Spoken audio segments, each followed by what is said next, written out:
Welcome to this new podcast series from ThinQ. The title of the series is Thinking Like X. The X in the title is a variable whose value will vary across episodes. The goal of this series is twofold. The first goal is to uncover how people in various fields think about solving problems within their fields. The second goal is to figure out how thinking about problems in their fields have influenced and improved, or maybe even diminished, their thinking abilities outside of their fields. The range of values X can take doesn't have many constraints. We're looking to talk to people working in diverse fields, including engineers, linguists, managers, carpenters, entrepreneurs, lawyers, auto repair technicians, dancers, DJs, journalists, and even social media influencers. The only criterion for the participants is that they're reflective practitioners. I would like to thank Vedant Chandra for the music you heard at the beginning of this podcast. You can find him on Instagram at IamAlboe. I am ALBOE. This first episode is titled Thinking Like a Theoretical Linguist. In this episode, John Schettman Marko, who interned with ThinQ in summer 2019, and I, Madhav Kaushish, will be interviewing two other members of the ThinQ team, KP Mohanan, who we refer to as Mo, and Tara Mohanan. They're both professional theoretical linguists and educators. Mo received his PhD in linguistics from MIT, where he did his master's work under Noam Chomsky and his PhD work under Morris Halle. He then taught at MIT and Stanford in the US, NUS in Singapore, and IISER-Pune in India, from where he has now retired. Tara completed her PhD in Stanford under Joan Bresnan. She went on to teach at NUS, which she left in order to spend time with her parents. At NUS, Mo and Tara developed their undergraduate linguistics program. They were also instrumental in the creation of NUS's general education program. Mo, Tara, and I started ThinQ as an organization in 2014. If you wish to discuss this and future episodes, you will be able to do so at www.think.education/TLX, as in thinking like X. You will find a link there to this episode. Now I will hand it over to myself from a few months ago. Hello everyone, and welcome to this podcast. With John and me today are Mo and Tara. Mo is KP Mohanan and Tara is Tara Mohanan. And today's podcast is on theoretical linguistics. The first question I'm going to ask both of you is, what is linguistics? Linguistics is actually many different things to different people. And it depends on the kinds of questions you ask, your preoccupations. So for instance, you could ask, what is the structure of languages, of a particular language or of human language in general?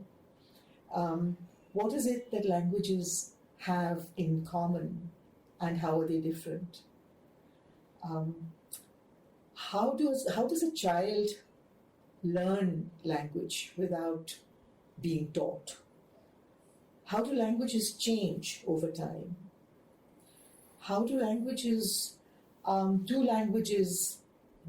in across a border, for example, when they come into contact with each other, what's the new language that comes to exist?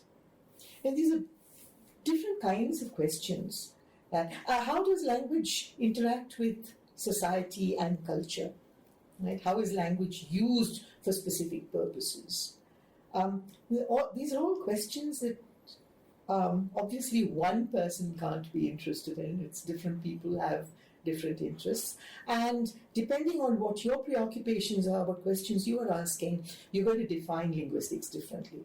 So for us, while all of these questions might be important, our own pursuit is language as a mental system, as a human faculty, like vision, for example. Language is a mental system. It's an individual's mental system. But by that, we are not saying that other perspectives on language are not possible. So, for example, you could study language as a social system. The kinds of questions that you will ask would be very different from that. Or you could study language as a communicative system.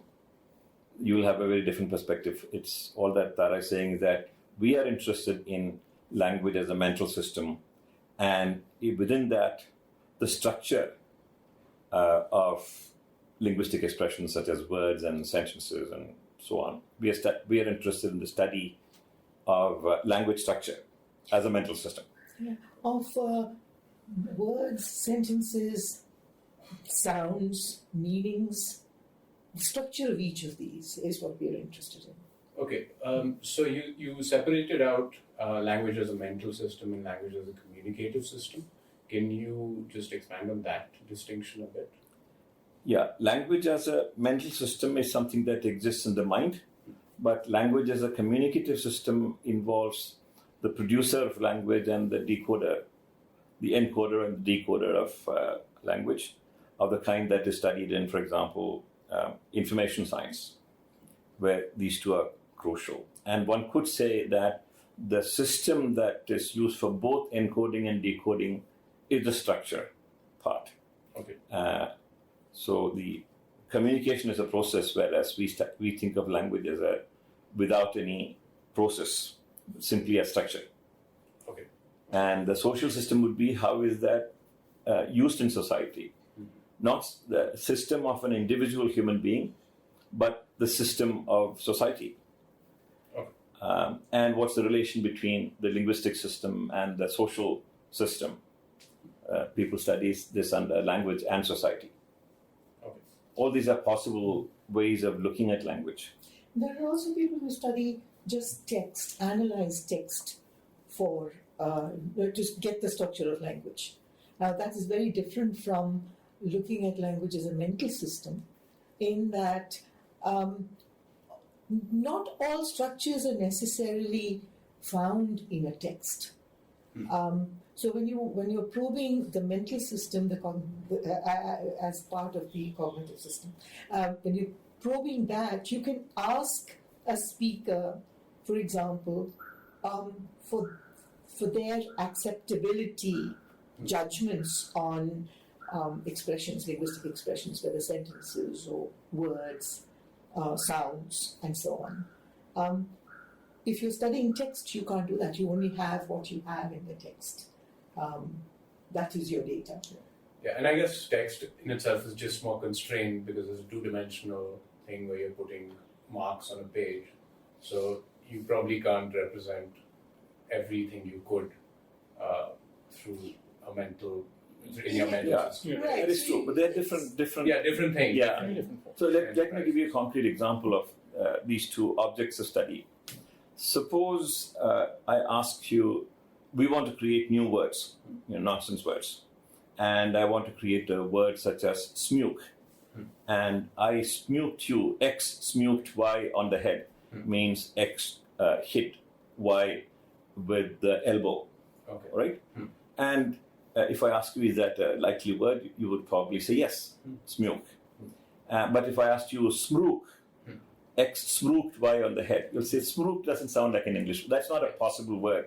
Sirma is not a possible combination, but Sirma is a possible combination. In English. In So English, for example, that's there right. are In English. languages in which Sirma might be Right, possible. Smriti Yes. is possible in Indian languages, but not English.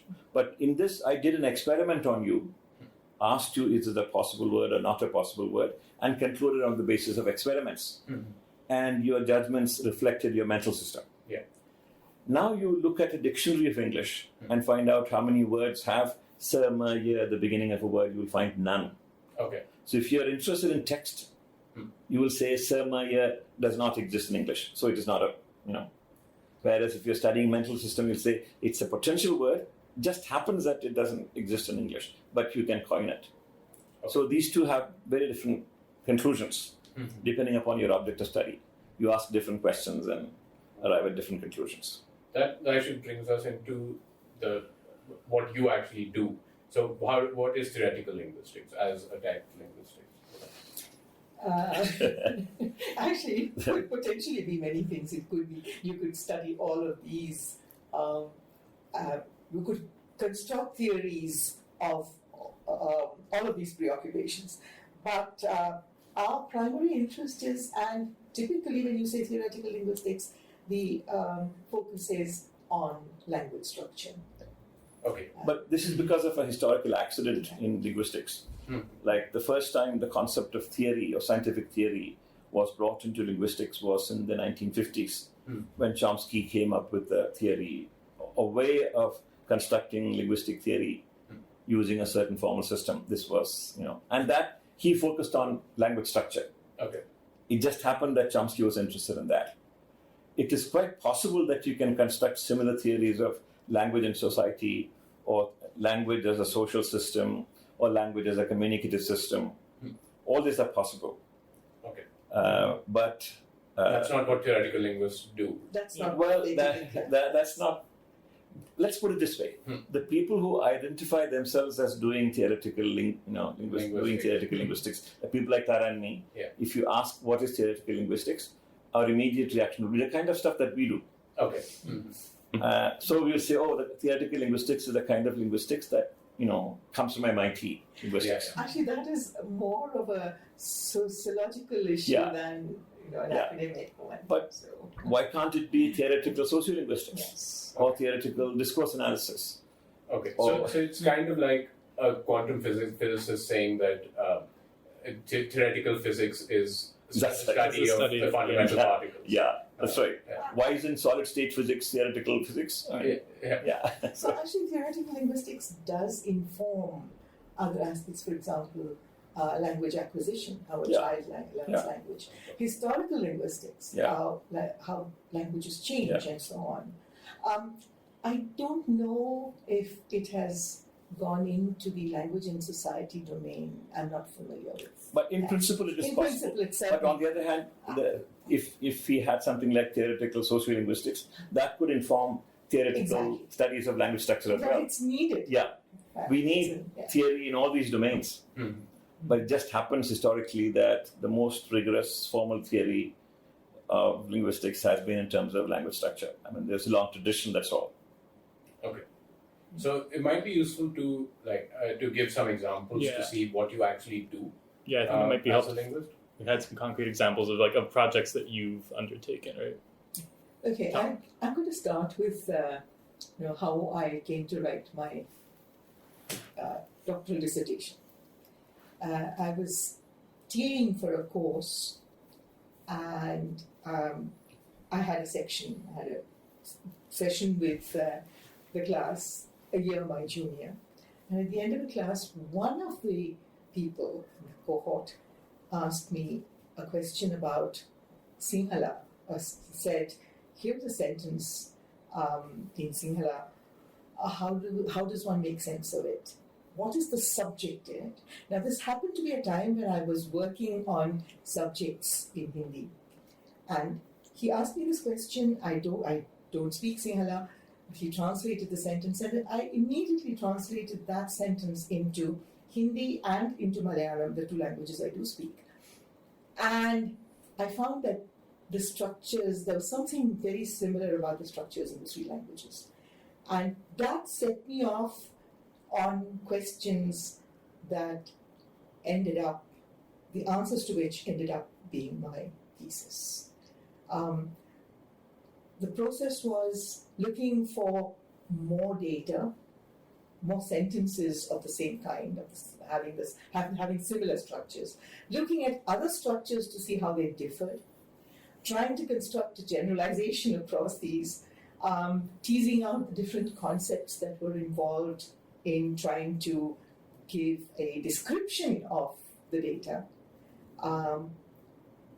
building a theory to see how that could, of course, it had to be built on what was already available, but trying to see how this would fit into existing theory and what needed to be constructed afresh, and finding a satisfactory explanation for the patterns that emerged from the data. That was the process. So the kinds of patterns that Tara is talking about are not patterns there in the text, but patterns of human behavior under experimental conditions. Okay. So the theoretical linguistics that we pursue is based on experimental findings, even though we conduct experiments not in a lab, but given any human being, we can conduct an experiment. So, for example, I said I gathered data. How do I do that? I would think of sentences and check with at least 5 other speakers of the same language. Check to see their acceptability judgments on those sentences. Put that together. That formed my data. Here, in some cases, when you have to sort of get their judgments, you have to construct scenarios in which something would be acceptable or not acceptable. And that again would form part of the data. Okay. So the basis of conclusions in your part of theoretical linguistics is human judgment. That's right. Primarily, yes. Okay. So if you like, for example, the smook thing you gave, my judgment was that it could be a word, while the smook example you gave, my judgment was that it could not be a word in English. And so then you would come to some conclusion about that. How? Yeah. What would you build given that? So assume that everybody you spoke to who spoke English came to the same judgment. Yeah. So now what do you do given that?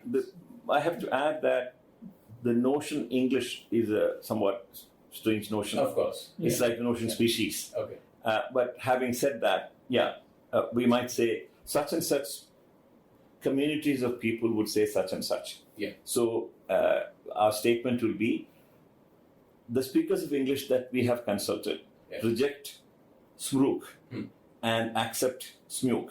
Okay. Then we'll construct a theory to explain that behavioral asymmetry. Okay. So we'll say, okay, the crucial difference is the sequence serma versus serma ya. Okay. And then we'll also construct similar such sequences at the beginning of a word, and we call it an onset. We'll say words consist of syllables, and syllables have a structure. Syllables have a beginning, which we call onset, and serma ya is part of the onset. All these are invented entities. And then we postulate laws governing the structure of the onset. Okay, onset so the onset and syllable are the constructed entities. Yes. A syllable consists of onset and rhyme, whatever that is. Okay. And rhyme consists of a nucleus and a coda. Okay. And we construct laws of language structure about onsets and rhyme and so on. Okay, so we ask about possible onsets in a language. Okay. And then see what the constraints what the constraints on those are. So how many of those units are possible, and what are the constraints on combinations? Okay. So to test these questions, you use an experimental method. Yes. So it sounds like similar to any of the other physical sciences, you construct an experiment to test a hypothesis. You start out by you start out with your own judgments, and then you check with others to see. It's kind of similar to the kind of behavioral science tests on dogs and dogs and pigeons and so on. We treat humans like dogs and pigeons and animals. Crows. So what we do is we give a stimulus, the sentence that we construct is a stimulus, and we look at the response. So in order to explain the asymmetries in the stimulus-response pair, we construct theories of mental entities that mediate between the stimulus and response. So in behaviorism, there is nothing that mediates between stimulus and response. In cognitive linguistics, the mind intervenes between stimulus and response, and we construct models of the mind that explain the behavioral asymmetries. Okay, that's interesting. And so just to go back a little bit, you said so for like these concepts like syllable and onset and so on are constructed entities. So I'm assuming there's some justification for their construction. Yeah. How do you justify something like saying that a syllable exists or onset should be a concept which we should be dealing with? One of my favorite, funnest parts of linguistics are Okay. because the kinds of things that you test there are. Actually, just before that, so the question I'm asking is basically that why are you breaking up a syllable in this way? You could have broken it up because you said you break up syllable into an onset and a rhyme, which is broken up into a nucleus and a coda. Why couldn't you break it up into an onset and a coda with the nucleus and rhyme as being part of the a nucleus onset and a rhyme with the nucleus and coda being part of the onset.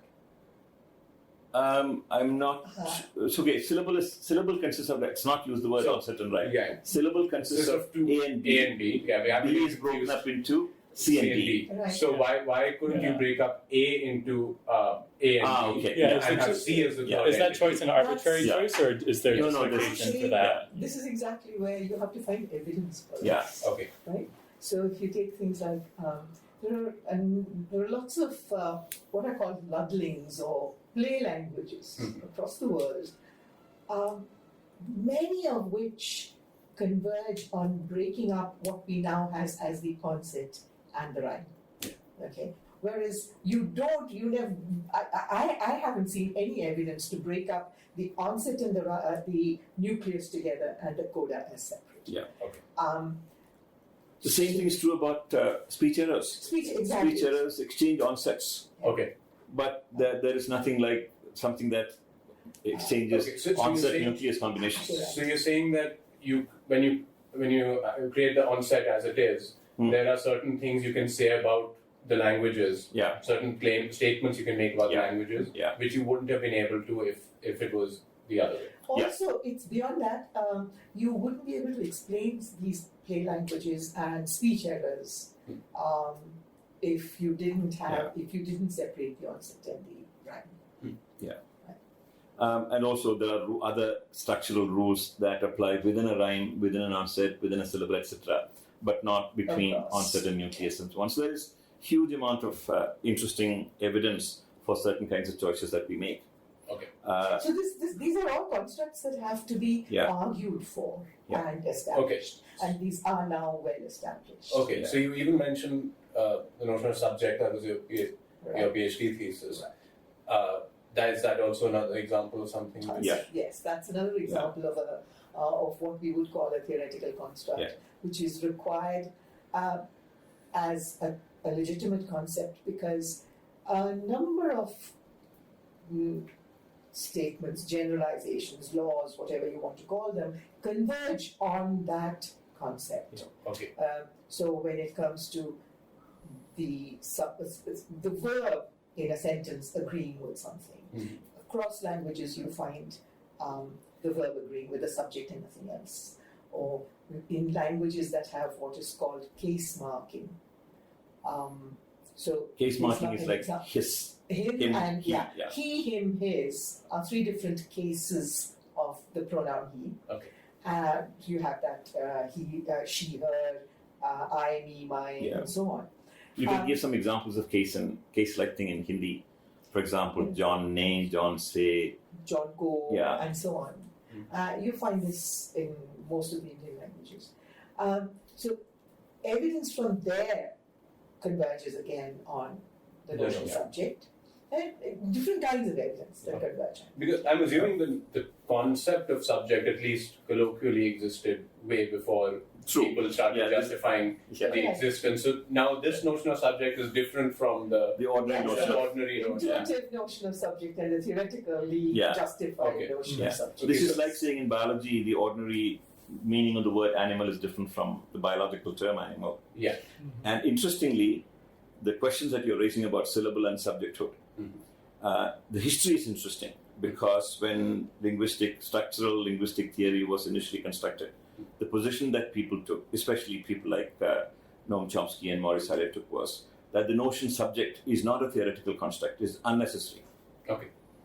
All that you have are notions like noun, verb, noun phrase, etc. Subject and object are simply illusory notions. They are derivable from structures in terms of... And the same way the notion syllable was not part of linguistic theory in the early days of...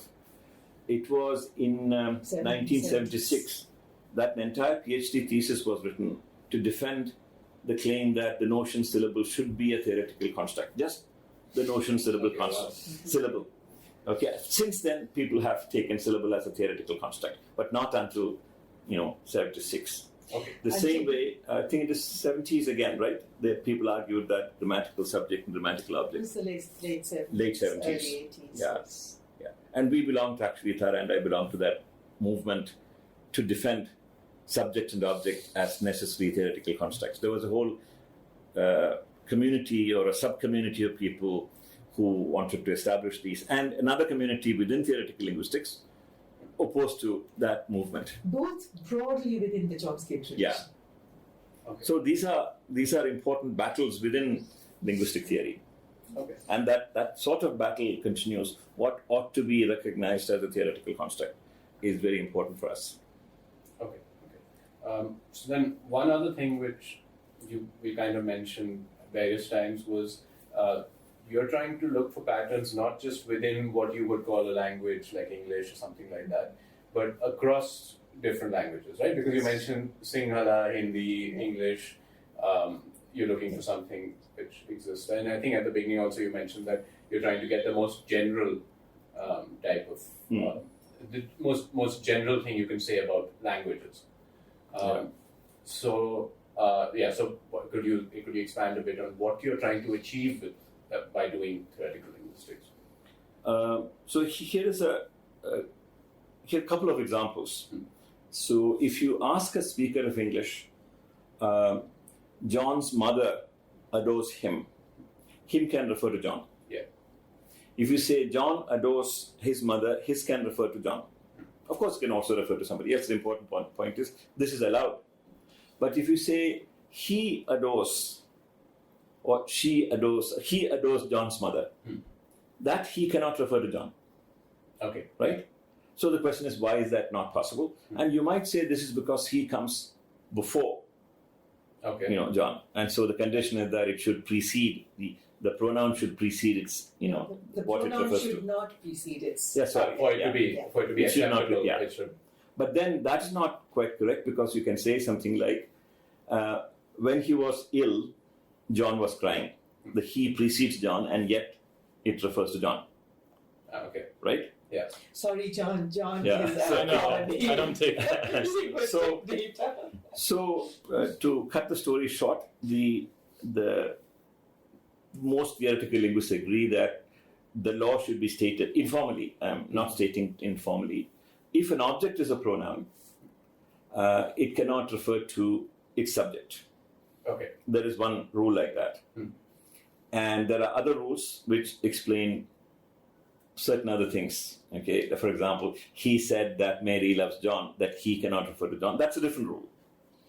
Now, the first rule, that an object pronoun cannot refer to its own subject, is found in every human language that we have looked at. Okay. It even has a name. It's called a disjoint reference. Yeah. Okay. I didn't state it in the way it is normally stated in linguistic theory, but this is an easily understandable way of doing it. The other one requires some technical notions of language structure that we call C command and so on. And there is also evidence to show that this one varies across languages. It is not exactly the same. Okay. So the rule that governs Malayalam is not the same as the rule that governs English. Okay. And so the question that we're asking is, what is a common core rule? And what is it that can vary? So people use notions like principles and parameters. There's the core rule, which is sort of manifested differently in different languages. This is like saying the structure of the human arm and the structure of cow's leg and the structure of birds, the skeleton, wings. They have the same structure, but then there are variations. So in biology, they call it homology. And in linguistics, we call it, principles and parameters, whatever. It's the same thing. Okay. And put very broadly, the question is, what are the things that are invariant across languages? What is variable, and what are the limits of that variability? Yeah. You find that the limits, the variability is not random. It's very, very constrained. So what are the limits of variability? Yeah. These are the very general questions. And also what is the most probable, right, within variations, what is the most probable state of affairs? So what are the most recurrent patterns across languages? These are the kinds of questions that we investigate. Okay. So one possible explanation which comes to mind for these similarities is that there's just common inheritance of these languages, and the languages just came from the same place, and these just happen to be things which stayed in this language and didn't stay in another language. Yeah. But you seem, but you should be saying something more because you're saying it's a property of the human mind, because that's what we were talking about. Right. So why does this explanation, this historical accident explanation, not work? This is actually a very interesting question, actually, not just of linguistic theory, but across theory construction in general. So if you look at biology, when you find these homologies across species, the typical explanation is what you suggested. These homologies are because of ancestry. Yeah. So that's the most likely explanation that biologists look for. In theoretical linguistics, we recognize that there are homologies that come from ancestry, but we favor things which do not come from ancestry because that's more interesting. Okay. My question is, how do you establish not that? Not just that. Yeah. Okay, one very interesting thing that happens is two children growing up in the same family, in exactly the same environment, develop, not necessarily from, they're exposed to the same data, they develop different sets of judgments, different grammars, right? Now, how does that happen? Obviously, that's not inherited. That's something, it's the possibilities that the mind allows, or the language faculty allows, and there's no, it's not deterministic, right? But you're saying it's highly constrained. It's highly constrained. But let me the question that Madhav is asking is, how can you rule out the possibility that all of this can be explained in terms of ancestry? So what he's asking for is some cases where ancestry cannot explain. Right. And these are cases where you find, there is a study of historical linguistics where ancestry is carefully studied. Yeah. If you look at the genealogical tree, you find that in the history of one of the lineages, changes have been happening, and it moves from A to B, B to C, C to A, and so on in various ways. But that pathway is governed by these universal conditions. So this is kind of like finding the evidence for convergent evolution in biology. So take, for example, the structure of the eye. Octopus and human eye are structurally very, very similar. That cannot be explained in terms of ancestry. That has to be in terms of the structural propensities in certain directions. So such instances of convergent evolution across languages, which are unrelated in terms of genealogy, are abundant in. So you mean that something which wasn't present in a ancestor language, but then there are two languages which inherit from it, which have that thing. So take something like Japanese and Korean and Indian languages and Australian Aboriginal languages. Genealogically not necessarily connected, but you find surprising patterns that are found in all these cases. And not in all languages, but in... So very specific constraints found in Japanese and Indian languages, for example, extremely interesting stuff. The other is, there are cases where a new language comes into existence. A case in point would be the sign language. When there was an actual case where a number of children, non-hearing children were brought together into a single place, and they created some kind of common language, pidgin language, to start communicating. That had some kind of rudimentary structures, but it wasn't fully developed. But when this language was inherited by the next generation, suddenly it became what linguists call Creole. Creole is a fully fledged language. And that sign language, which they did not inherit from any of the other ancestors, they created that, exhibited all these language universals. So there is the language universals of speech and language universals of sign, physical hand gestures and so on. The structural things which are common could not have been because of genealogy. It is because of the nature of the human mind. Okay. That is one. The other is you also find relation between these structures and the brain. So, for example, there are very specific language impairments. Certain parts of the brain, when damaged, will have the effect of losing a very specific part of language, but not the rest. Okay. So there is this passive construction in John saw Mary versus Mary was seen by John in many, many languages. So Mary was seen by John as the passive. Passive, And you could have a brain impairment which affects passive. Okay. This is like saying a brain impairment that affects metaphors, but not anything else, or brain impairment that affects color perception, but not anything else. So there are these very specific brain impairments, which suggest that these things are encoded in the human brain in a very specific way. So that means this has to do with, mind, brain, biology. That's a connection. So the one of the things which we've mentioned in passing is the concept of language itself. Is that something which is allowed, like syllable, and which is entered That's a tough one. This is It's like species in biology. Okay. So because linguists use the word language as if they knew what it means. Okay. And it's very clear that we don't. This is like biologists using the word species. It's kind of part of the discipline, but there is no theory of species. The same way there is no theory of language, a language, right? Such that you can say these two varieties belong to the same language. Okay. So why do we say, for example, the variety of language spoken in northern Kerala, Malayalam, and the variety of Malayalam spoken in southern Kerala are varieties of the same language, dialects of the same language. In contrast, the variety of Malayalam spoken in Palghar and the variety of Tamil spoken in Coimbatore, Tamil and Malayalam are two different languages. If you look at the actual case, you'll find that these two are very, very similar. Similar and mutually more intelligible than the Malayalams of northern Kerala and southern Kerala. Okay, so this distinction seems to be arbitrary, and and there isn't a way to. It is not. I don't think it is arbitrary. What I'm saying is that we don't have a theory. That doesn't mean it is arbitrary. I mean, we have not been able to establish that it is not arbitrary, but that doesn't mean that. Okay. Right? Okay. At least I believe that there is something like language, but it is not the ordinary sense of language. Okay. To a great extent, I think people recognize language from the vocabulary. Yeah. Which is what's visible on the surface.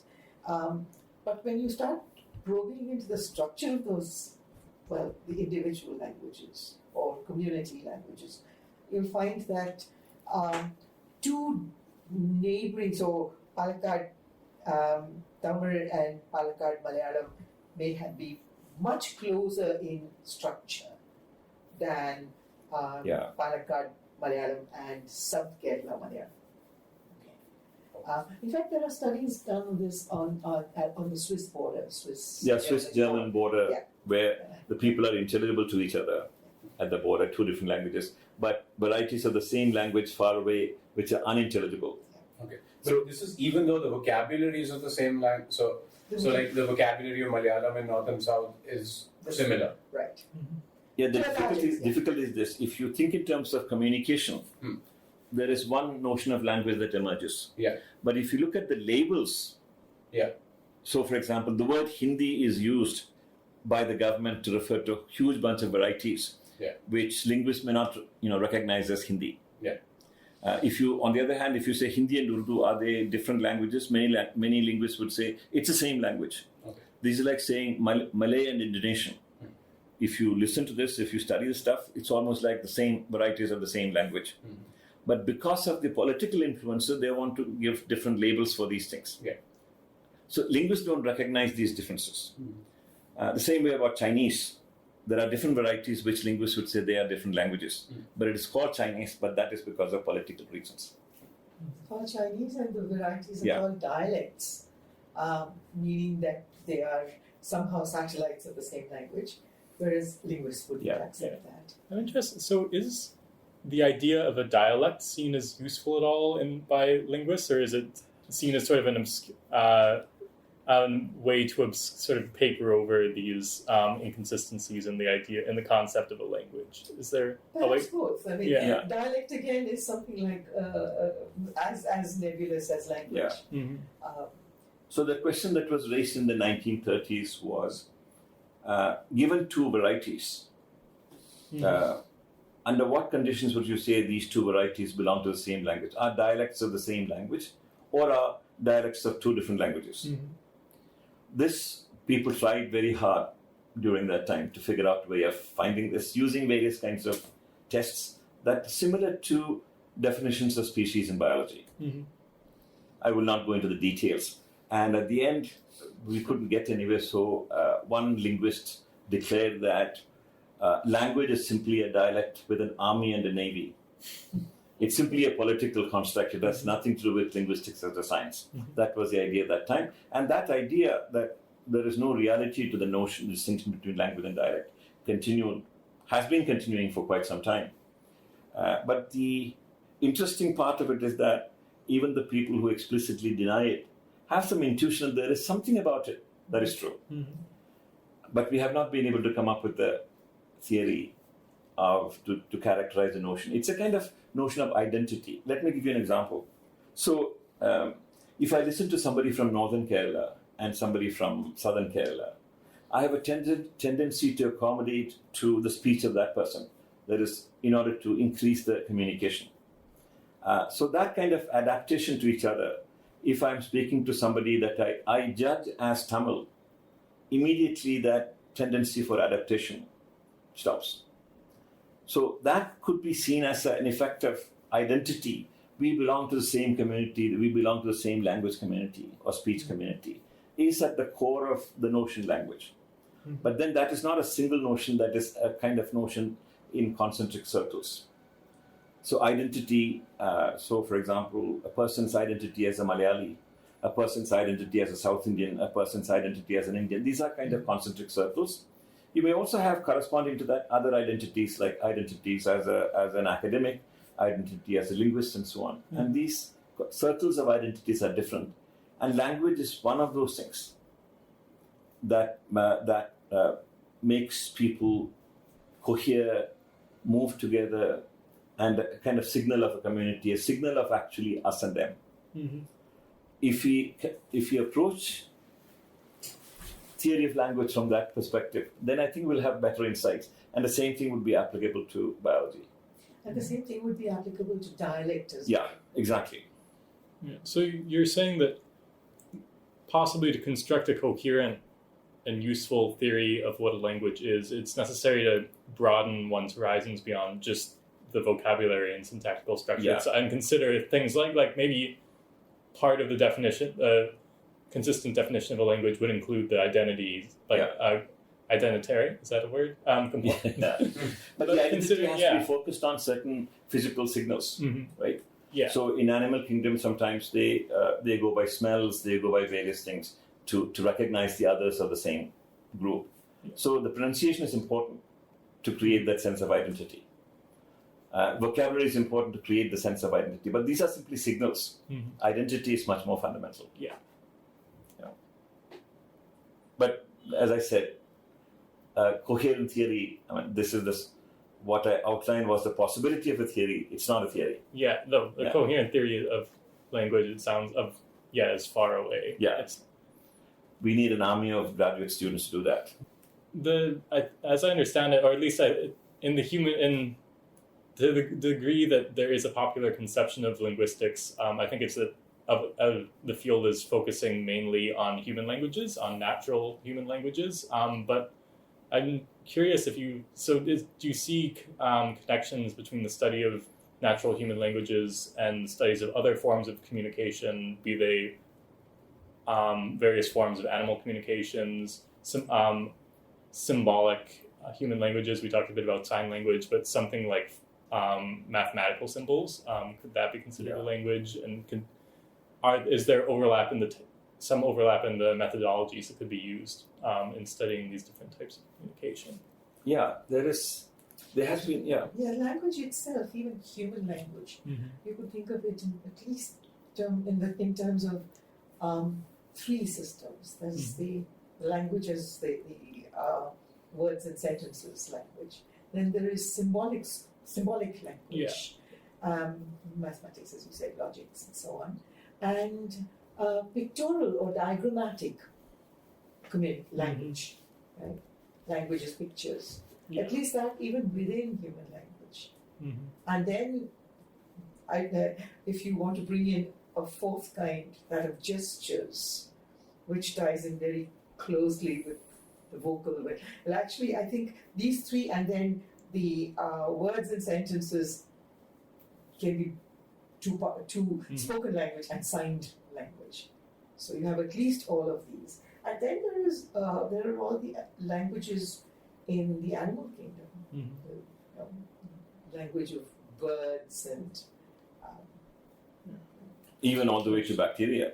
Bacteria communicate with each other by using Yeah. certain molecules as the basis of language. Yeah. If you define language as a mode of communication, some Yeah. mode of Which are communication, often- then there is. Which are often quite sophisticated in terms of the amount of information that can be communicated. Yes. Yeah. The difference, there is a study of some of these systems of communication under symbolic systems. And that includes, for example, mathematical language or formal logic.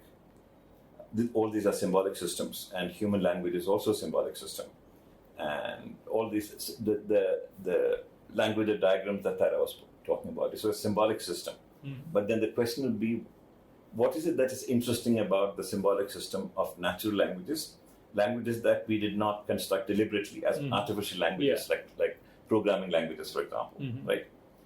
Things which are inherited, culturally learned rather than formally through formal instruction.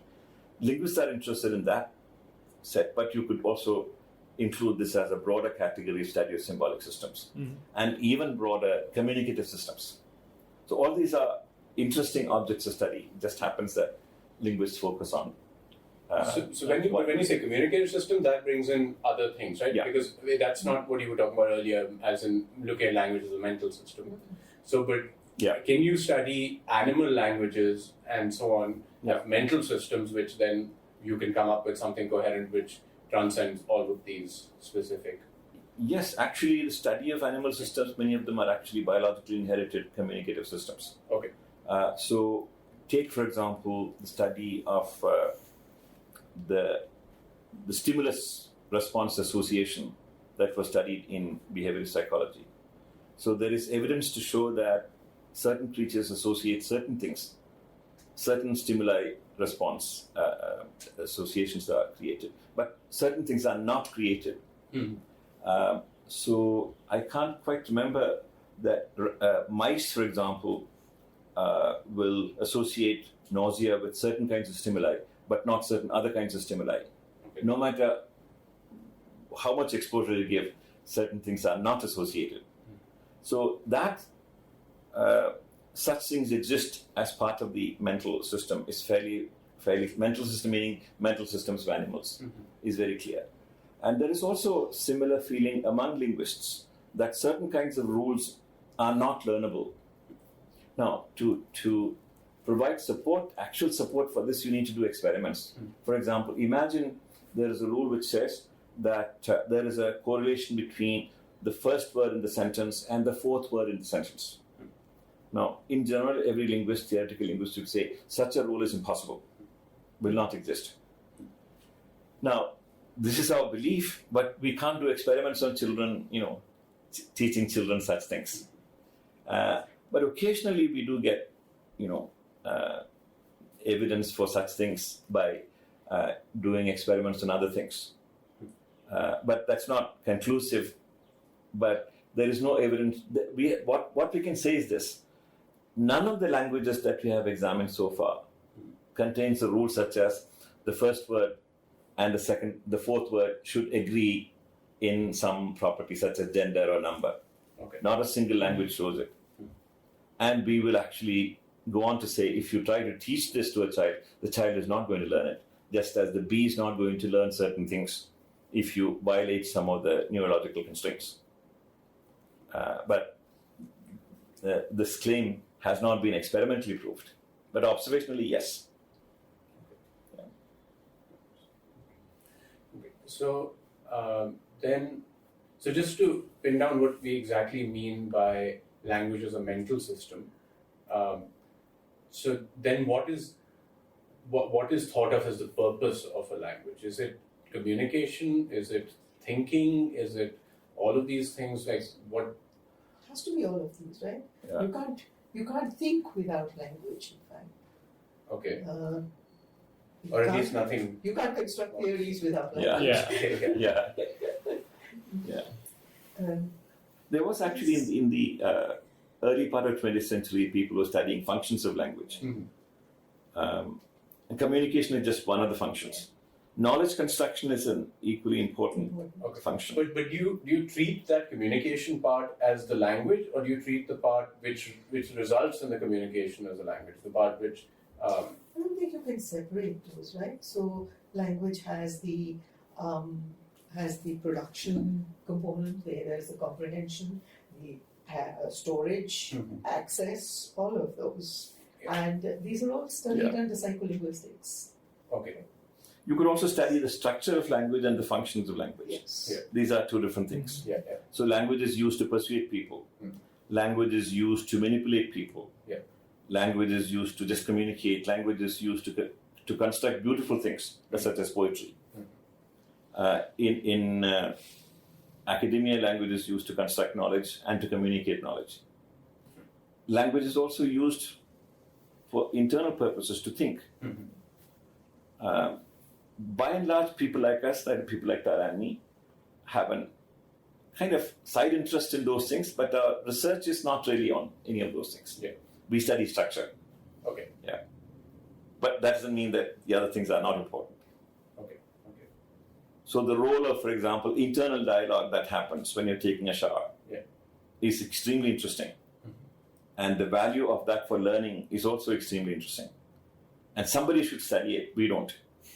Well, actually, all of this can have some contribution to the study of structure. So, for example, take poetry. A lot of poetry concepts from poetry. So, for example, take rhyme and alliteration. These are concepts that feed into what you were asking about earlier. Evidence for the notion syllable, evidence for the notion onset and nucleus and coda and rhyme and so on. So, there's an interaction. I mean, I don't think any of these are really watertight areas. So, yes. So what Tara was talking about is a branch of applied linguistics called stylistics. Okay. And as part, metrics. So it's interesting that one of my entry points into linguistics, once upon a time, I used to be a student of literary studies. And I bumped into this book called A Linguistic Guide to English Poetry by Jeffrey and Leach. I had not heard about linguistics at that time. And I said, oh, this is great stuff. So in order to understand poetry, I must study linguistics, because it talked about such things like rhyme, alliteration, assonance, consonants, and so on, which have basis in phonological structure, like syllable structure. So I wanted to understand. There was also this idea that you can understand metaphor as deviations of language structure. And that also I thought was absolutely cute, great stuff. And I wanted to interpret poetry using linguistics. I went through the same process, actually. We wrote a paper on metrics at some point. This was early 70s. Okay. Before we got married. Okay. Given that you brought it up, it might be interesting for the audience to hear about your journey from the movement from doing literary studies all the way to doing theoretical linguistics and then leaving theoretical linguistics eventually. So if you can quickly give us a summary of your entire life, that would be... Actually, I wouldn't call it leaving theoretical linguistics. Okay. But branching off into many other things. Okay, as well. So, we want your life in 5 minutes. Okay, it's going to be hard. Okay, let me begin with my life as a lecturer. My identity, my professional identity was that of a lecturer in English, which meant lecturer who teaches English literature. Okay, where were you when you were? I did my master's in English literature in 1968. Okay. And I worked as an English lecturer for a few years. And the idea then was that you teach students interpretations of poems and plays and so on. And I'll give them lectures on that. And if I didn't want to teach a class, then I would go and announce I'm going to teach grammar today. Okay. And all the students would leave. And then I would also leave. This was a standard trick that I used in those days. And we had this understanding that if, and I had the excuse that students left, so what do I do? Grammar was such a horrible thing for students and for me. Yeah. And at some point I remember that I attended a summer institute in language teaching, and I asked about something, and the person said, "Oh, you want to learn transformational grammar?" And I said, no grammar. I hadn't heard the word transformational grammar. I wasn't familiar with Chomsky. I didn't at that point realize that this was such an extremely interesting thing. And I bumped into this in 72, something around that time. I attended a workshop given by Professor N.S. Prabhu, who talked about, for the first time, sentence structure and various ways of it. And I was incredibly interested. I thought this was the coolest thing I had ever heard. So I asked him, how do I study this thing that you're talking about? So he said there are two people called Noam Chomsky and Morris Halle, and he recommended a couple of books, one called Syntactic Structures by Chomsky, and another called Prolegomena to a Theory of Phonology by Morris Halle.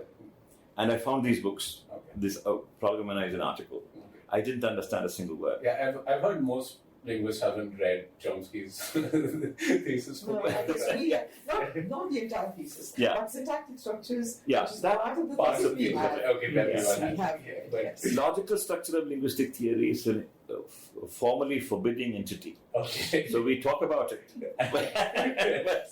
But it has had huge impact in linguistics. Yeah, it's like when religious people talk about religious books That's without right. ever having gone through that. Yeah.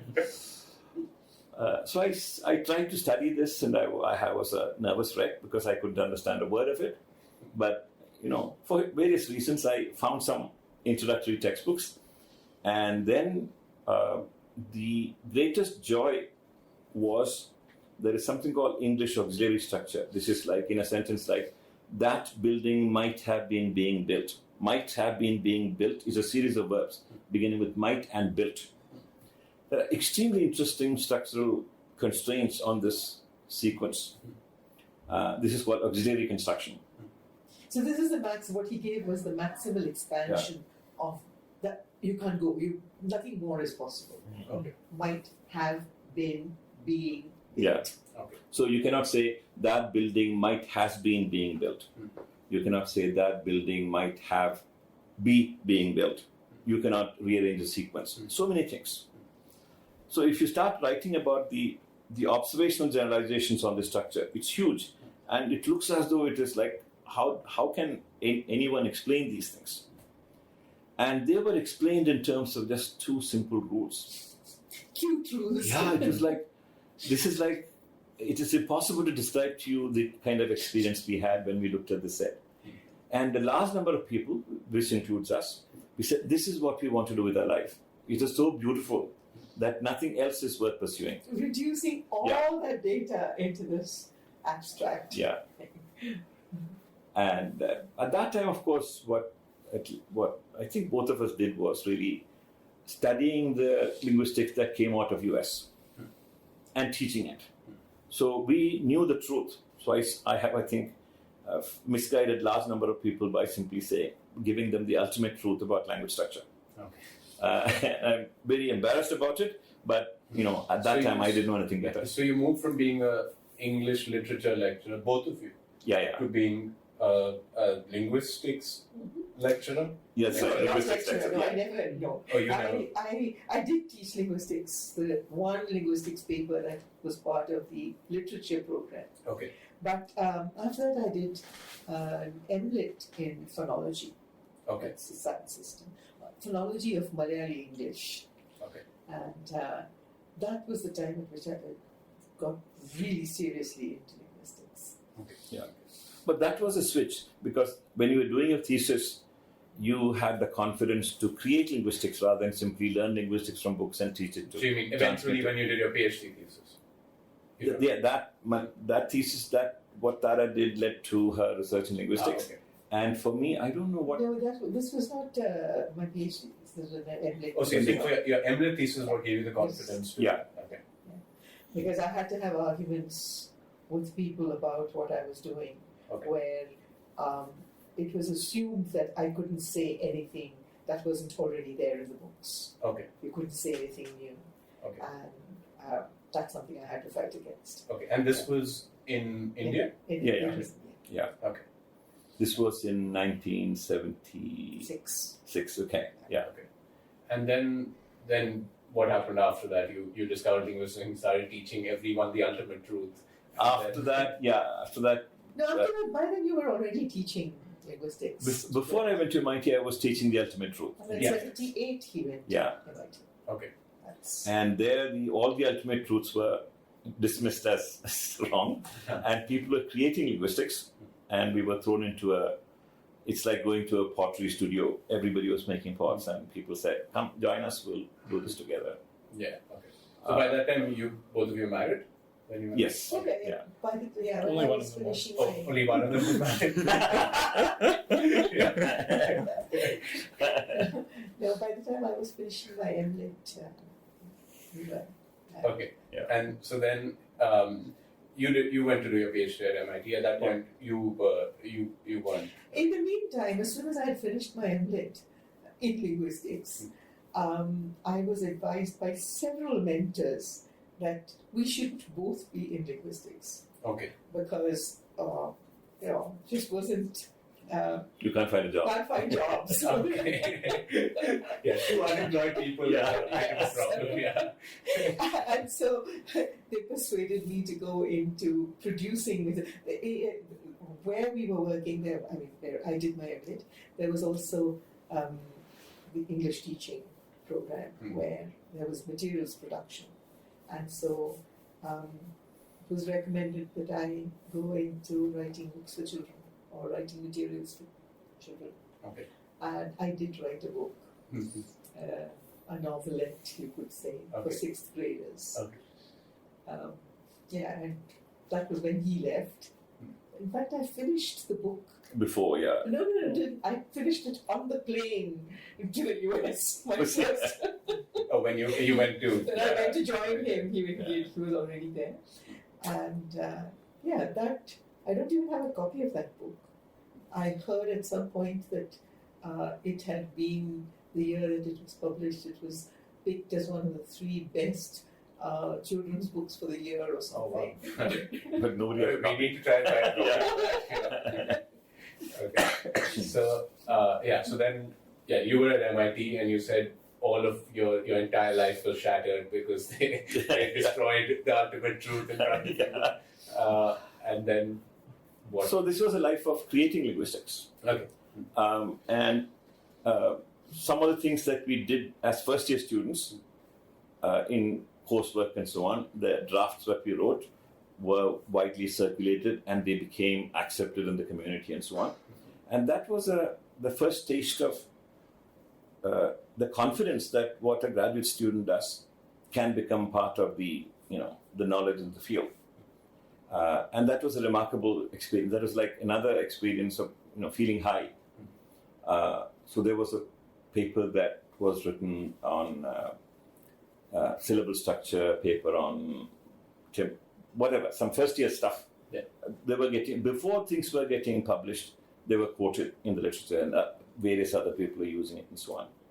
And after that, there was no looking back. That we saw ourselves as creators of knowledge rather than simply consumers of knowledge. That's a royal way.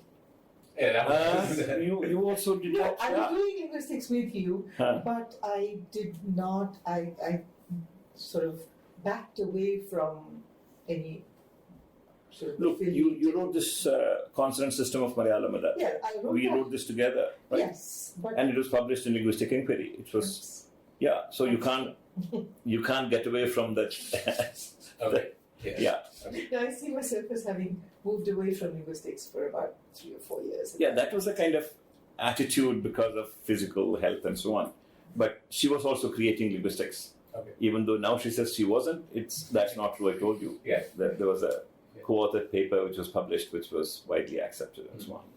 And it still continues to create problems for linguists because the proposals that we had went against the existing worldview of language structure. Okay. And people are still trying to find alternative analyses and not being successful. Yeah. And so, what was your thesis on? Thesis was on what we might call, okay, let's see if I can do this, modularity. So there are modules in the mind and there are modules in the brain. So reasoning, for example, is a module, and language is a module, perception is a module, and so on. Okay. So there is color perception, vision is a module. Within that there is color perception, there is edge perception, and so on. So mind has these different modules, and the brain also has corresponding modules. So when you say mind has these modules, they're not physically like close by in the brain or something? They don't have to be physically close by, but there is a physical correlate. Okay. So the vision module is distributed. There are something like 44 different regions, not necessarily adjacent, but kind of adjacent, but not immediately next to each other. So in other words, these modules have sub-modules. Yeah. And I think your work was on the sub-modules. Yeah, of the language structure. Okay. So this work, the central thesis was that there is a lexical module that relates to word structure, and there is a post-lexical module that has to do with the structure across words. And the idea was that there is a representation between the two. Aligning the two. So this tied up with the strong intuition that when people speak or people listen to language, there is something that they're accessing consciously. So let me give you an example. If I ask you to say the words 10 and 10th, you would not think that the n in 10 is different from the n in 10th. Most people hear it as the same. But they are different in actual pronunciation. Okay. The articulations are different. I'm not going to go into the details. The same way, if you say the sound per in spit is different from the sound per in pit. But speakers of English don't hear the distinction between those two, the P in pit and the P in spit. They think it's the same thing. And actually, if you say pit as the way most Indians do, speakers of English would hear it as bit instead of the letter P kind of stuff. So the essence is that there are certain things that people think they hear and are saying, but they don't correspond to actual physical reality. And let me give you a classic example. Speakers of Malayalam, when they say the word kambi, which means rod, kambi, after the m sound they're saying actually b, but they think they're saying p. So if you, yeah. I hear b. Yeah. But it's right, everybody, it is physically true. Okay. But the speaker of Malayalam thinks that they're saying p. And even the listener hears it as a p. Yeah, a Malayali listener. Malayali don't Yes. listen. Yeah. So if you said this to them, they say, look, I'm saying p. Say p, kambi, p. They will not hear this is because at a certain level of representation, it is actually p, but the p becomes changed to b because there is a nasal preceding it. Okay. What they're hearing is the in-between representation. Okay. And there is evidence to show that there is a representation that is accessible to conscious, recognition, conscious perception. And there are aspects of representation which are not accessible to this. Something that you are not going to hear is the distinction between the E in tick, T-I-C-K, and the E in thick. I don't think you'll hear it, but it exists. It's very systematic. Stuff like that. So I was interested in what is the nature of that level of representation that is accessible to conscious perception, and how would linguistic theory reflect that? And that question led to the idea that there are two modules, and then this is kind of constructing a model of language structure. And it also led to certain kinds of interaction between these modules and the rules and so on.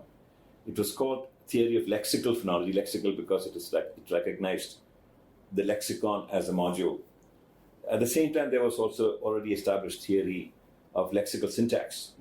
So that also inspired me to do lexical phonology. So some of the things that came out of that thesis, I would regard as more or less on the right track, but many things I think we don't accept anymore. It's because there is evidence against it. Okay. Given that you were at MIT with Chomsky, I'm sure the listeners will be interested in hearing a bit more. He's an interesting character. What are there any interesting anecdotes you have? Yeah, actually, my first meeting of Chomsky was in my something like first week or second week of my getting to MIT. I made an appointment just to see him because this was a legend. And as a student, we always had priority over everybody else. That was the rule. Students come first. So we got appointments like almost next week and so on. So I went to see him and I said, I have nothing to talk to you about. I just came to see you, the legend. And he started talking, and then we said, let's go get some Coke from the machine, and walked towards the Coke machine. We're chatting. And by the time we got back from the Coke machine, I had forgotten that this was the Noam Chomsky. And in the course of a conversation, since I knew all about syntactic structures which he had written and so on, I had studied this, and I was an authority. In response to something that he said, I was going to suggest that he should read syntactic structures. And I almost said that. He was so unassuming. Then I said to myself, oh God, this is the guy who wrote it. So it was a total shock for me. And after that, this was a very unassuming, very gentle, sweet Chomsky. Then I started writing papers in syntax. And the nature of the relation changed because as a mentor, Chomsky's idea of helping people to become, linguists is to enter into a pugilistic relation with the student. Okay. So the first paper that I wrote I had to do something about grammatical relations in Malayalam and so on. And I thought it was a pretty good paper, but he tore it into pieces in something like 5 minutes. And then I came back, totally destroyed, depressed. And it took something like 2 months or so, at least a month, to recover from it. And finally, Tara tells me that I look like a drowned cat. No. A mouse that had been played around with by a cat. Yeah. And the depression periods after every meeting became shorter and shorter as time went by. But I think it was important. I became undepressed very soon. And then I said, no, he is wrong. The position that I'm advancing is right. It was that confidence. And then I would write a paper and say, okay, this time he cannot touch me. Yeah. And so I give it to him. Next week I meet him, and he does the same thing. He takes 5-10 minutes to do the stuff. And I think all my appointments with Chomsky, when I was at MIT as a student and later when I was teaching there, were of this pugilistic nature. And the greatest compliment that I received from Chomsky this was my last appointment with him. This was when I was teaching there. My office was next to Chomsky's. And I was talking to him about some theory that was developing, and I had written it on the green board. And he looked at the board. For about 5 minutes, he didn't say anything at all. And then he says, there is something in what you're saying. This was the highest compliment. But this was his style of functioning. And subsequently, I learned that he had high regard for my work, but it wasn't communicated to me in any form. So I learned to do linguistics by, getting into the boxing ring and fighting professionals. Okay. And this also happened with, my other mentor, Morris Halle.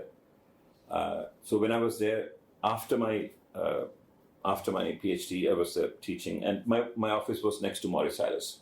So we were working on a paper together on the English phonology. And every morning, Morris will come at about 9:30 and put his backpack and sit on my table and begin by saying, Mohanan, you're wrong. That was the first sentence that he said. And then we have a very long argument. And at the end of it, we'll arrive at some conclusions. And he says, okay, we have to write this. This is correct. We have to write this paper. And he'll go home. The next day, he'll come back at 9:30 and sit on my table and say, Mohanan, you're wrong. For a year, this cycle continued. But finally, after this, Not a year, a few months. yeah, then we wrote this paper. Okay. So the whole interaction was of this kind. And of course, we also do the same thing with other students. And Yeah, that sounds like an ideal academic life where where everybody can destroy everybody else. And it's done in a non like hate. There's no hatred or No. anything. There's no personal. There's no personal stuff. extremely supportive destruction. Yeah. Yeah. So Okay. we're very fortunate to have Chomsky as your master's advisor, Yeah, technically, yeah. and Morris Halle as your PhD advisor, yeah. That was unique experience. Okay. So then you eventually went to Stanford, right? And that's where Tara you did. Yeah, that's when I went back to school, and yes, I did my PhD. Yes. Okay. We kind of talked a bit about that, but could you tell us what the thesis was? What my thesis was. So long ago, I have to think about it. But again, like in his case, it was arguing for a particular level of representation.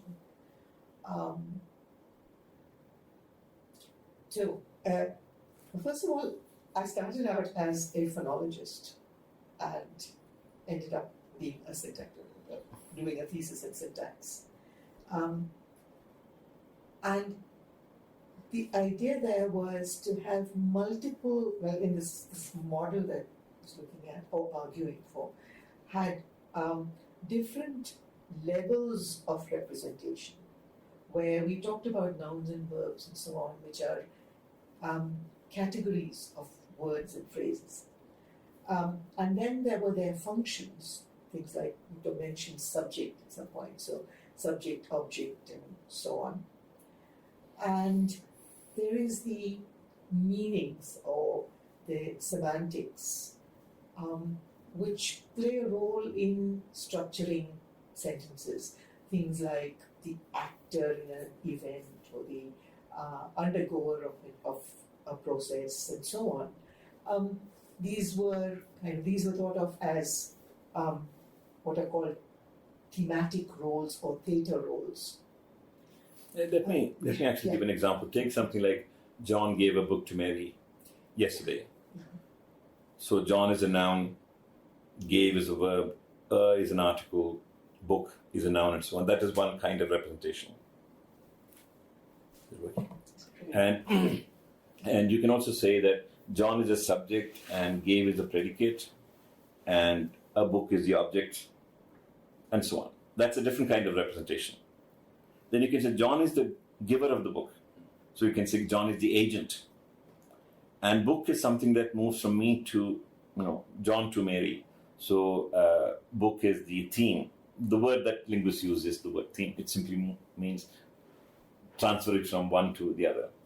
And Mary is the receiver or the goal or the beneficiary. So these are the thematic roles that, So I was just coming to that, explicit, thematic roles. So there are these meanings associated with these nouns and so on. In the sentence. And then there is a lot of all of this that can be predicted from certain other, by putting these things together. If you begin by asking, how many dependents does a predicate have? So in John fell, there's one dependent. In something like John saw a bird, there are 2. John gave Mary a book, there are 3. So you have these, one dependent, 2 dependent, 3 dependent types of verbs. Now, once you start looking at the classes of verbs from that perspective and from the meaning perspective, a whole lot of other things can be predicted. Now, what are the things that can be predicted? And how do you represent them? How do you align these different pieces of information, the categories of words and phrases, their functions, their meanings, and so on. Now, for all this, the way I saw it was, if you have a skeletal structure to which all of these different pieces could be aligned, a whole lot of patterns fell into place. And evidence for that came in my work from Hindi. So it was arguing for that skeletal structure within that model, within that multidimensional model of syntax. That was my thesis. Okay. Have I left out anything? No, this is, yeah. She didn't call it multidimensional syntax in her thesis. Somebody else called it, reviewing her work, that person said, this is a theory of multidimensional syntax.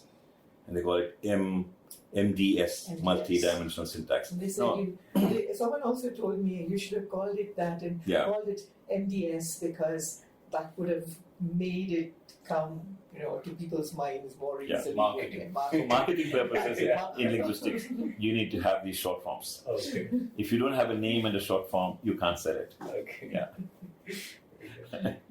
Okay. So, so you were at Stanford for a while.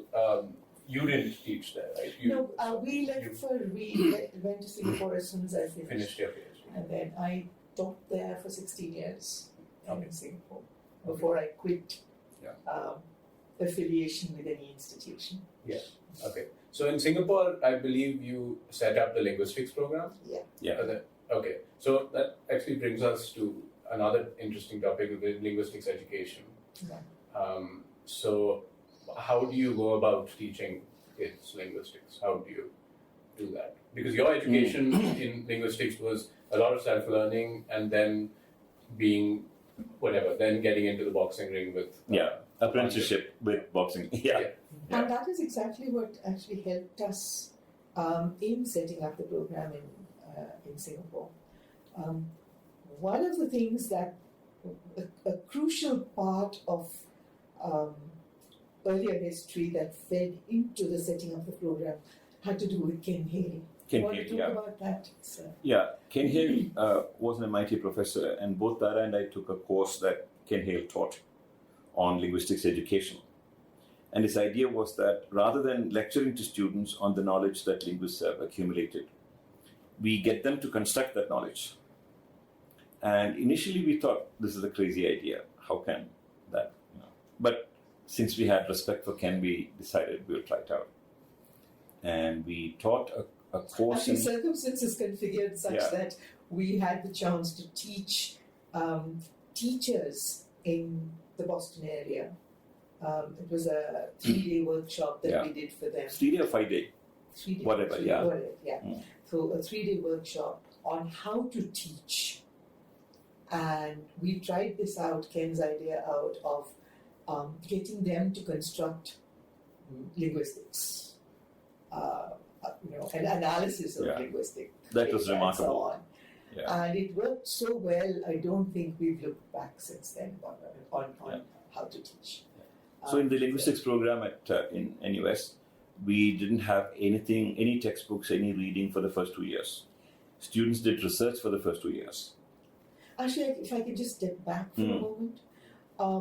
During the few months of planning that program, one of the questions we asked was, a physics graduate, who does an undergraduate degree in physics, doesn't become a physicist, might do anything else. Very few people go on to specialize in the subject. What about linguistics? It's the same thing that's going to happen. Not many are going to become linguists. How would this program be of benefit to those who don't go on to linguistics, to further specialize in linguistics?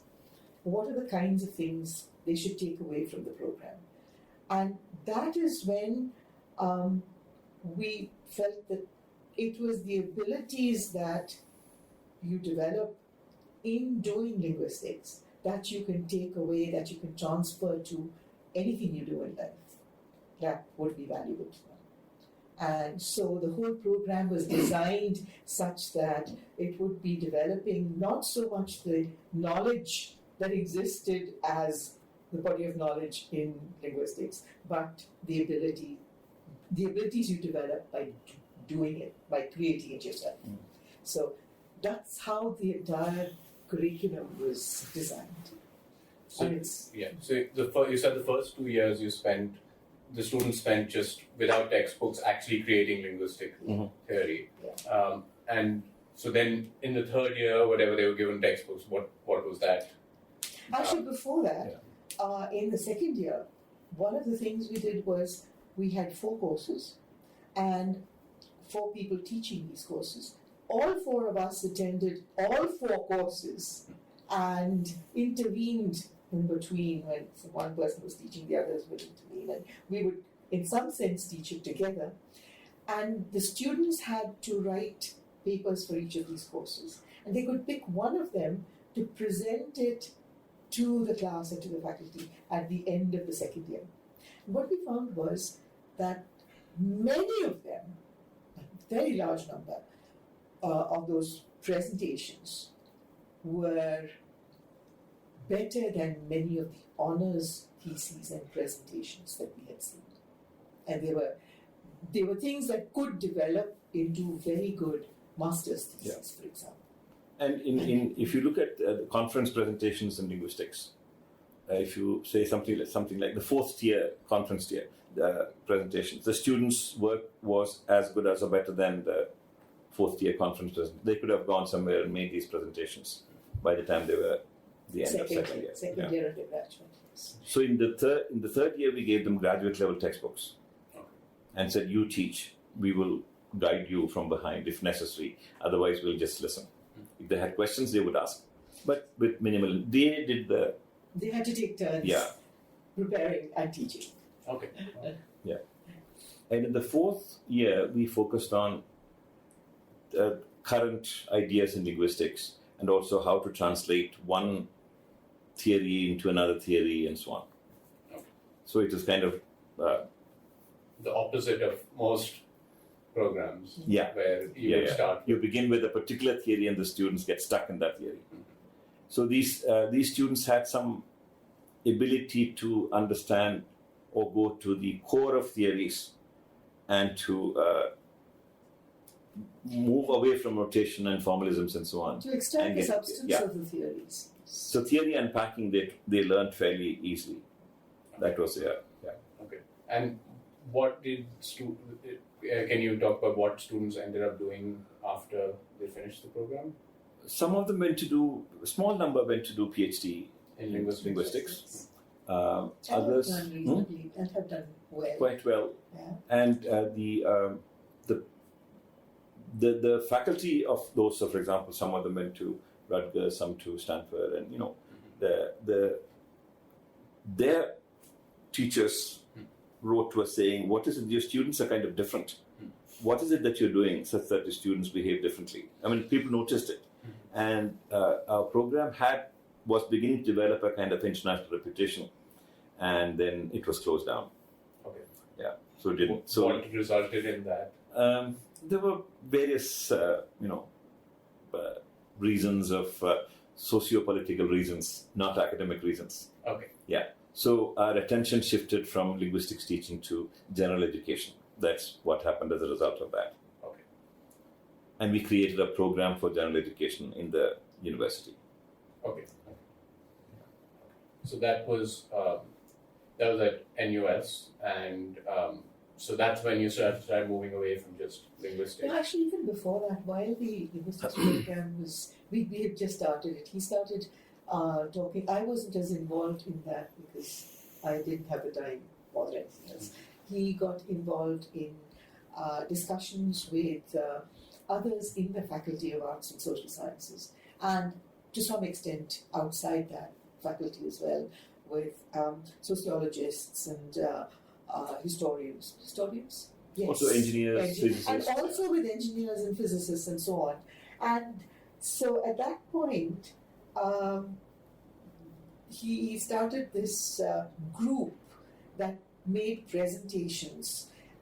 It was called the On the Basis of Belief. Yeah. Yes.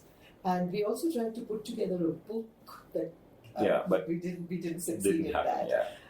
So people from different areas presented their way of doing things, their modes of thinking, modes of research, and so on. And that's where our sort of horizons expanded further. So basically, it was you were now trying to figure out not just how linguists come up with conclusions, but how other types of academics also come up with conclusions and so on. Okay. How do you justify your claims in your field? That was the question. Okay. Subsequently, we also did some interviews, not very many, but the idea was to ask an academic what were the things that you believed in at some point, and then what were the things that you rejected at a later point. Yeah, because what are the reasons for accepting them earlier and rejecting them later? This was to get a sense of notions of justification. Yeah. I think it's human nature to sort of find it very difficult to abandon an idea that you've accepted. And in academia, where you've sort of invested something in a particular idea, it's very hard to give it up. Yeah. So asking, what is it that you thought was right and now think is wrong, is a difficult question for most people to answer. So a definition of an academic is somebody who is capable of doing that. And if you can't give me a coherent answer and you say, everything that I believed earlier, I still accept, then I would say you haven't actually become an academic. So my telltale characteristic of an academic is the ability to abandon one's own beliefs on the basis of reasoning, not just fashions. And that, I guess, is what led us into this whole rational inquiry business and out of linguistics. Not and also out of transdisciplinary. Transdisciplinarity. Okay. So then what you started doing after that was unpacking what it means to think like a mathematician, scientist, philosopher, and so on. And that's what you're doing now, right? That is what we continue. That's what I'm also a part of that. We are doing now, and so is John. So one of the things that we did was we were, bugging other colleagues. So we'll bug mathematicians, we'll philosophers, biologists, and so on, and ask questions. And many of them got irritated by our questions, but some were, some found it interesting. So they would dig into themselves and try to grapple with our questions. And both they and us learned a great deal by these exchanges on essentially what we subsequently realized as the epistemology of academic inquiry and research, comparative epistemology. So in a sense, we can say what we're doing is comparative epistemology, right? How do mathematicians prove theorems? How do scientists prove their conclusions and so on? That's part of it. Yeah. Okay. Actually, that's a great place to end the podcast, because that's kind of what we're going to try and do through these podcasts is try and figure out how people think about whatever they're doing. I guess in this case, hopefully broader than just academics, like practitioners and so on. Yeah. Try and figure out how they think about what they do. Thanks a lot, and we will hopefully see Here. Invade the ears of many of you. Invade the ears. That's a better way of putting it, because we won't even hear you. Okay. So, be in touch, and we will be back. Yeah. Thank you. This was great. To wrap up, thanks once again for listening to this podcast. As I mentioned at the beginning of the podcast, if you are interested, you can discuss this podcast episode at www.thinq.education/TLX, where you will find a link to this episode. You can find Think on Facebook at think.edu, that is thinq.edu, and you can find us on Twitter at think_ed or thinq_ed. We hope you found this podcast to be interesting and of some value. We will be releasing more episodes soon. See you next time.